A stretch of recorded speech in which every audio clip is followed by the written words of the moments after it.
Mr. Chairman, members, my name is Ware Wendell. I'm the Executive Director of Texas Watch. For over 25 years, we've advocated for the rights of policyholders and consumers.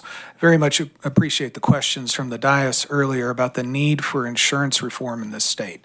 The time has come. 2003 was my first session working in the Capitol, and I'm well acquainted with that session. I'm happy to serve as a resource for any of you about what happened and why it happened.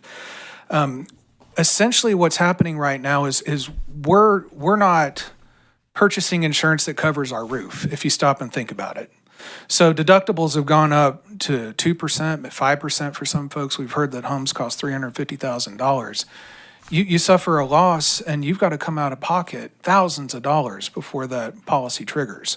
And so you're going to have to pay for your roof on many of these claims. I've given you a number of different documents here to assist you in your deliberations. I've given you stock charts to show you that for the publicly traded insurance companies, investors want in on the action. It's a good time to be an insurance company. Dean, you were spot on investment income. I have a quote here from the CEO of Chubb talking about half of their income is coming from investment returns and how remarkable that is. We have concern right now under file and use that TDI is not fighting hard enough to keep these rates in line. I give you the background here. The last time I saw them do that was with State Farm. And State Farm fought them for over 10 years in court. But what happens is if you keep running the ball, the linebackers and the safeties start to cheat. Sometimes you've got to throw the ball downfield. And so if TDI is not challenging some of these rate filings in court, we're leaving money on the table for consumers. If the company says, I want a 30% rate hike and TDI settles at 10 or 20, your constituents are paying the difference. So we need rate reform here. I have several different options. I'm out of time, Mr. Chairman. I can answer a question for Senator Menendez about. Tell me two options real quick. Two options. We could return to the benchmark system, which is what we had in the 90s, where TDI would set a rate, they would study things, and the companies could vary above and below that by 30%. So you have flexibility, but you also have some standardization in the market to make sure people aren't being taken advantage of. And then we could do what we did in 03 when everything was unregulated. It was the wild, wild west. The companies had put everything into Lloyd's companies.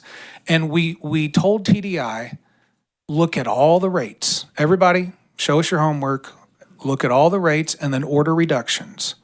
And so we could do that right now because we've seen rates go up, especially during the pandemic. And a company might have gotten a rate through a year or two or three ago. Now that inflation's coming down, they're still sitting high. Your constituents are having to overpay. I do have the answer on auto, but I will wait for a question if one is coming my way. I know it's a long day, and I appreciate y'all being in the saddle.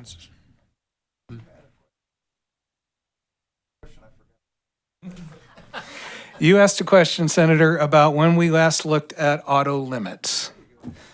And the answer is 2011. That's when we switched. And so we're 13 years out of date right now on that.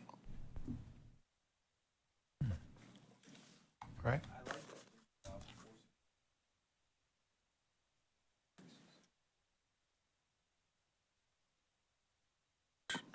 Most definitely.